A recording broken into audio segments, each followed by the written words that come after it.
This is The Whole Truth, brought to you by the Greenville County Democratic Party.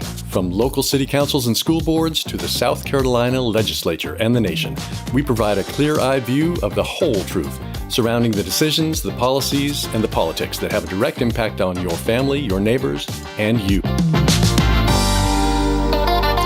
The off-year 2025 elections are now behind us with some fantastic outcomes that we anticipate are indicative of what's to come. Now, of course, the next big target is the midterm 26 elections. One of the key midterm races for the state of South Carolina is for the State Superintendent of Education. This position is critical if we are ever to dig ourselves out of the educational mess that this state has been in for decades, and which has just gotten much worse with the grossly underqualified Republican recently elected. Stacey Mars had the fun job of interviewing a spectacular Democratic candidate for this role, whose career has been perfectly aligned with the superintendent role, and who has already been campaigning for this seat for quite a while, Ms. Sylvia Wright. Here is their discussion.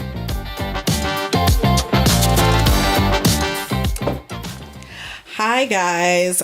Welcome to The Whole Truth. We have one of my favorite people here today, and I probably shouldn't say that, but it's already been said, so we'll rock with it.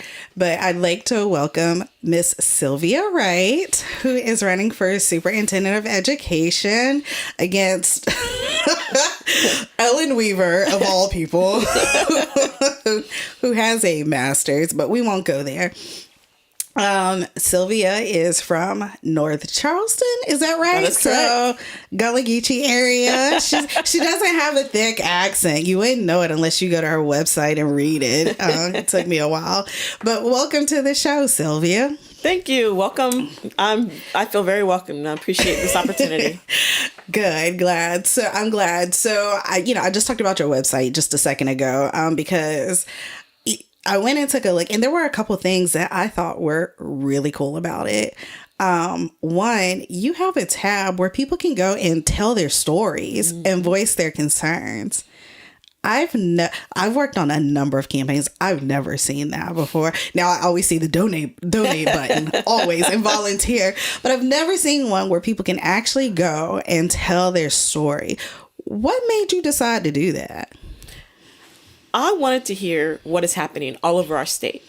And, I'm only one person. So as much as I try to reach everyone, I know that's not possible. Mm-hmm. So by providing people with a space to tell their story, I can find out what's happening around the state. And that way we can start having those conversations on how to fix it. Because we don't know what's happening unless we're told. Right. So. Absolutely. So effective and efficient. She can't be everywhere all at once, so you guys can come to her. But speaking of telling stories, let's talk about you and how you've worked at a lot of levels in education, in the education system, right? Mm-hmm. Now, when I looked at your website, it said you started as a 6th grade language arts teacher at Maywood Middle. That is correct. Right? Okay. Yes. And you've taught at several different schools. You've been a student counselor? School coordinator. Okay. Mm-hmm. Well, I saw the AVID. Is it AVID? Oh, AVID. Yes. Co-coordinator, but I saw somewhere where you said student counselor, but maybe. So student council. Yeah. I was, Okay. I sponsored the student council. Gotcha. Okay. What's an AVID coordinator? So the AVID program is sort of like a leadership / instructional support for students. And the way we used it, the model we used at our school, or the school I was at, was students who were C students were placed in GT classes, and AVID was used to support them. What's a GT class? Gifted and talented. Okay. Because usually it's your AB students who are, in these gifted and talented programs. But a way to support those students who have the potential, but their grades don't reflect it, mm-hmm. They were put in the gifted and talented class, and then they took an AVID class, which I helped support them with their reading, writing, collaboration, organization, and inquiry. So like questioning, just training them to be critical thinkers. Sure. And leadership. There's a leadership component to it. Right. But So basically, it's students whose grades aren't showing that they're gifted and talented, but you see that they're gifted and talented, and it's pulling those gifts and talents out. Correct. Gotcha. Okay. Yes. Okay. I never thought of it like that. That is exactly right. Okay. Okay. I was just making sure that that's what I was hearing. So, okay, good. Yes. And I think that's what a lot of schools need, because we always focus on the students who are in the AP classes and who are doing the honors classes, and they're already on that track for college. But what about those kids who aren't, who maybe just need that little push, right? So it's good to know that you were doing that, and that we have teachers out there that do it, because we don't want no child left behind, right? That's right. So on top of doing all of that, you have your bachelor's degree, 3 masters, That is correct. and you're working on a doctorate. That is correct. Oh my God. I feel dumb. No. No. So I have my specialist as well. So after your master's, just add to it. Yeah, just add to it. So yeah. The only reason why I'm highlighting that is because that's where I trained at the Citadel to be a superintendent. Oh, gotcha. So. Okay. So speaking of, now that we've kind of tell us about that journey, right? And at what point you decided that you wanted to transition from the classroom, because I know that can be hard. They're your babies. Yes. To running for office and public service. Okay. So I started out, like I said, classroom teacher, and I never anticipated leaving the classroom because I love teaching in the classroom. Like you said, they were like my own children, and I love seeing them grow. But I started moving up in leadership. And to back up, I'm a military wife, so I've traveled and taught in different states, different school settings. But, as I started moving up in, the system, I became a department leader. And it was a different view from, being the classroom teacher. Sure. And so after department leader, I became a school coordinator. And I noticed that, because in the classroom, you're isolated. You are in control of what's happening. Mm-hmm. But as you move out of your classroom, you realize that not everybody thinks the way you think, or not everybody is looking out for the children the way that you would look out and advocate for the children. So I realized there was a leadership problem in the system. And it's not one particular area. We have leadership problems within the system, up and down. Right. So that's when I was like, I need to go into educational leadership and make a difference. Be that leader that our kids need. Be that advocate that our kids need. And so that's when I applied to go to the Citadel and in their program. So they had a partnership with Charleston County Schools, and they would pay for your master's degree in educational leadership to be an administrator. Wow. And I remember applying for this. First of all, I wasn't even looking for it, but I found it. And so I applied for it because usually I guess people tell you about it, and nobody told me I found it. So I applied, had my interview. I received a letter or email, "You're not accepted into the program." And I was like, okay, all right. Because I went through a whole interview process. But there was someone on that board, that interview board, who saw something in me, Dr. Lee Westbury. Mm-hmm.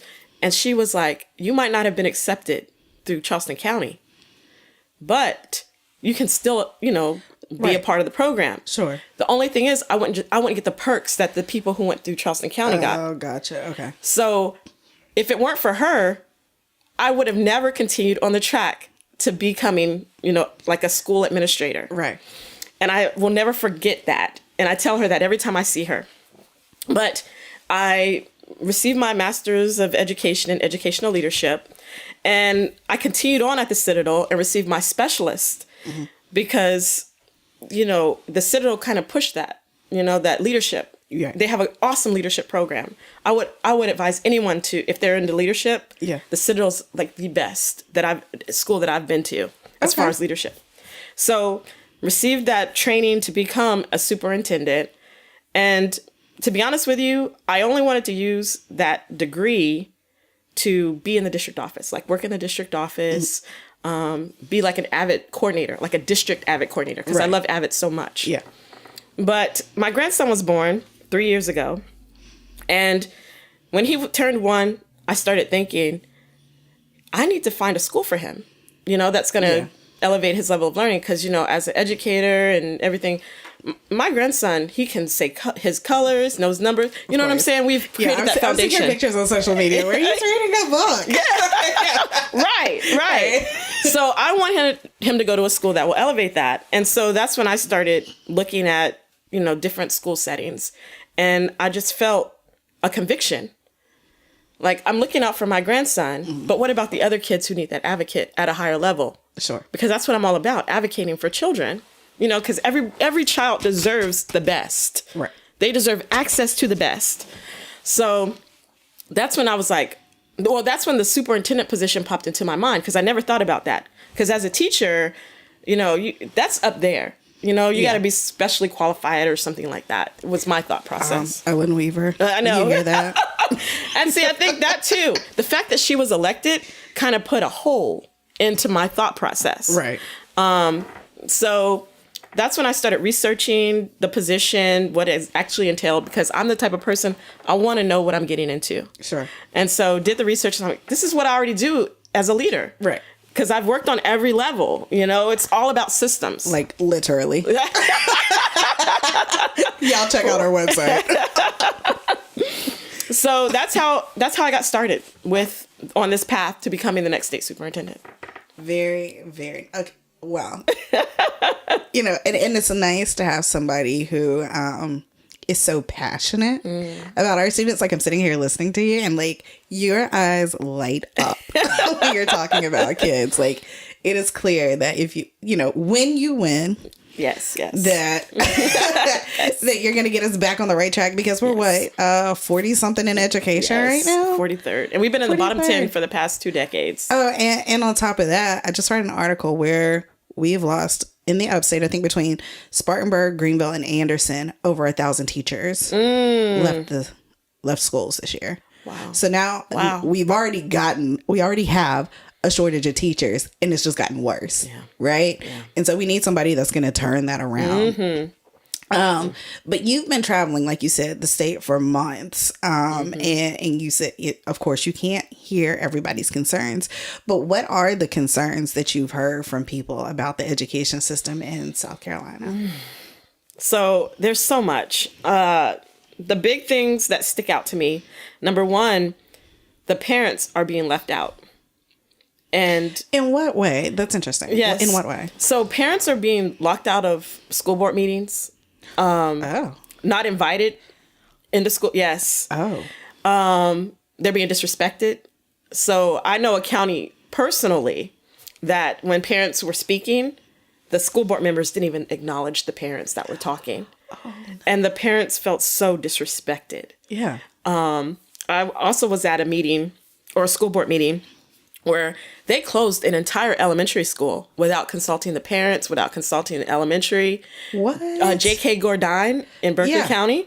Mm-hmm. I was there at that meeting where they basically put it in a budget proviso that, you know, the school was going to close, and didn't tell them. The parents, the teachers, nobody knew, but last minute. They didn't even tell the teachers? They didn't even tell the teachers. The teachers received the email. This is terrible. Right. They received the email. And so then the community came out in droves. Sure. And basically the district told them that we've already made this decision. There's nothing you can do about it. Yes. Wow. Yes. So just things like that. How the district's treating the parents, how they're treating the teachers. Sure. There needs to be a culture of collaboration restored. Yeah. Because I think with that push, with that Moms for Liberty and this whole destruction of dismantling of public education, that's all a part of it. So if you break the lines of communication, the collaboration, it's chaos. It's easier to, yeah. It's chaotic. Right. And so that's part of my vision, to restore that culture of collaboration between all levels. Yeah. So that's one of the biggest things that stick out. The other part of that is how the teachers are treated, the working environment for teachers. And we see that with the SC exit survey. Yeah. That's what they talk about. That's the top reasons. How the teachers are treated by the school, or the school and the parents. All of it. Like all of it. Okay. The parents, how the parents treat them, how the lack of support from administration, the workload. They have so much responsibility, but there's no one there to support them with that responsibility. Sure. So, and on top of that, the disrespect is out of control. I was speaking to one of my friends who is a longtime teacher, and she was telling me how this is the worst year that she's had to deal with discipline or the student behavior. Yeah. And I was like, wow, because she is an experienced teacher, and she just like me, loves kids, right? Loves math, loves her, loves her job. And so for her to say that, I feel sorry for new teachers. Right. So. And they're not staying in the profession long. That's the right. New teachers aren't. That's right. They're not.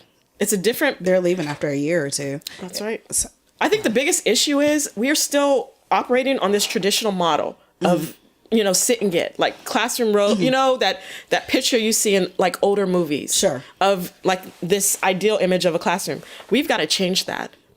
Our the new generation has been exposed to all this technology at their fingertips. Right.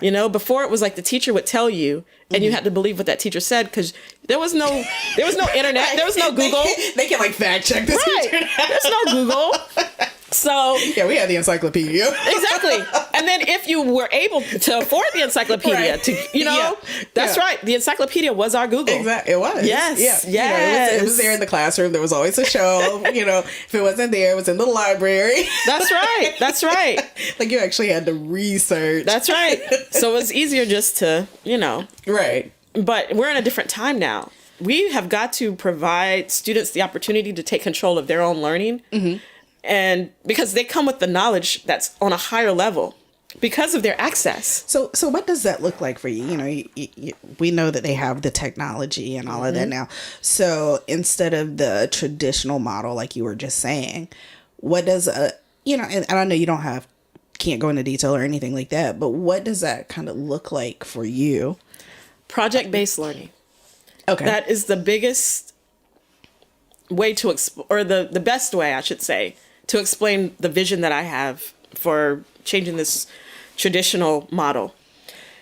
So we talk about STEM and STEAM schools, and people think, or one thing I want to clarify is when I talk about school choice, I'm not talking about private schools and charter schools. Mm-hmm. I'm talking about programs within our public schools. So like magnet school type. Like magnet school, okay. Yes. And then, you have your traditional schools that are, I want to change those to STEM and STEAM schools. So if you don't get into a magnet or a performing arts, your school will still be a school that will elevate your level of learning. Another program, arts integration, language immersion, have these different programs, different tracks in their middle school and our high school. So that way it's not just one way, because kids don't just learn one way. That's true. But it's going to take, like I said, the collaboration to be innovative and creative, because we have the technology. We have the funding if we use it intentionally. Ellen Weaver. Right. So that's just part of my vision. Okay. So to answer your question, instead of just a one track, we need multiple opportunities. Absolutely. And programs and true choices. True choices. For our children. And right. Choices, not private school, charter school. I'm talking about program choices. Right. That, go with what their interests are. Mm-hmm. So if a kid wants to be an aviator or a pilot, they're in that program to be a pilot, and they have access to those programs. That would be kind of cool. Yes. I actually met a kid who was, going to different classes. He'd go to the airfield on the weekends. Oh. I know, but it's like, these are programs that not everybody knows about. Yes. So that's another thing. I want to make sure everyone knows about programs. It's just really weird that they don't, because the way you have so many different ways to get information out now, it feels like we're not taking advantage of that. Right. So, but I think the issue that I have, because I've had this conversation with someone who offers programs, is if they tell everyone, they don't have enough capacity. Gotcha. So that's why they keep it quiet, or they only tell certain people. But see, when you only tell certain people, that's where you get into the inequity. Right. Exactly. So why don't we just create more programs? Exactly. We have the funding. Right. So instead of keeping it quiet and excluding people, we need to be more inclusive and be more intentional about how we, exactly, expand our programs. I'm with you on that one. No, I mean, it's just because even going back to the whole STEM and STEAM thing, right? Like, you see where there's not as much of an emphasis on the arts like there used to be, right? Right. And I'm an artsy girl, so it really hurt my heart. Yes. You know, I mean, nothing against STEM, don't get me wrong, but the arts are necessary. Yes. Right? Yes. And so I would love to see that emphasis come back. Yeah. I'm very excited because I've seen kids thrive. Like, you might not think they are paying attention in class because they don't know. Right. They know, they're just not interested. Right. I've seen a kid light up in an art class and his work is amazing. Right. Because we express ourselves in different ways. Right. So that's why this one traditional track is not working for our children. Exactly. We've got to tap into their strengths. Right. And there's so many programs, there's so much technology that we have access to now that we don't have to operate in a one track mode. Right. Exactly. I'm excited. I'm excited. So I'm gonna just go back to your website for a minute because I spent a lot of time on it. Like, it's a very thorough website, much like Sylvia herself. Right? And you have like 4 priorities, right? You students, teachers, schools, and districts, right? So can you talk about each of those and like the main points, really, for each of those, and why they're important to you and how they, I guess, interlock and come together? Very cool, because that's what I was going to start with. Because we all have to work together for us to elevate public education in South Carolina. Because right now we're siloed. You have whatever happens at school, that's what's at school. Whatever happens at home, that's what's at home. Whatever happens in the community, that's in the community. But no, those silos are what's preventing that's the hurdle for us. So by focusing on each area, so like with students, the whole child approach. One of the biggest things with the whole child approach is getting the community involved, those community resources. How can we support kids who are homeless? There are community resources out there, but they need to know about it. Their parents need to know about it. Right. If their parent is struggling to find a job, that affects the child, that affects the classroom. So how can programs like Communities in Schools, for example, work with the parent and the community businesses to find employment for the parent? Sure. If they're homeless. Do you get what I'm saying? Yeah. So what affects the child at home is going to affect them in school. Right. So we have to address those issues, whatever they are, and work together. As far as teachers go, we need our teachers. Students can't effectively learn without a certified teacher and a well-trained teacher. And I say well-trained because I'm a lifelong learner too. I'm not saying like even though I've been in education for over 20 years. You actually have qualifications as well. Let's be real. Right. Like, I mean, isn't there something where they started letting people teach without the certification or something like that? Like, be so for real. Yeah. You have no idea. You've never spent time in a classroom. Right. You talk about lesson plans. Do you even know how to do a lesson plan? Right. Like, it's just that kind of stuff that I'm like, you know what? You may not know everything, but at least you have some qualifications here. Okay. Yes. And to talk about that for a second with the lack of qualifications, I think one of the biggest misconceptions, well, first of all, there are people in office who have no idea about the education system and what it entails. Ooh, say that again. Say that louder. And I bring that up because that's why they think teaching is easy. And so you have people who, for example, might have a math degree, and now they don't have any type of educational background, and you're going to put them in a classroom. Any teacher knows that kids will. You can have all the knowledge in the world, right? But if those kids don't respect you, good luck getting the knowledge. Exactly. Good luck. So that's the biggest misconception. People think teaching is easy, but it's not. You are right. And although I've never taught in a school, like I did Sunday school and that kind of thing, like with the kids, and kids are brutal. Yes. They will tell, you will know very, very quickly when they are not interested. Yes. Okay? Yes. And when you don't have their respect or attention. Like, so I would encourage some of these people who think teaching in class is easy, go sit in a classroom. Yep. You'll see how. To that. you will see it is not easy. Yeah. And thank you, teachers. Yeah. Because it couldn't be me. Yes. It couldn't be me. And we have to change the narrative. Yeah. Because teachers are being demonized. Right. And that's part of the reason, too, why they're leaving. They're not appreciated. Right. But they are so valuable. And say that again. So that's the other thing, too, that after I win, just highlighting the positivity, the great things about being a teacher and being an educator.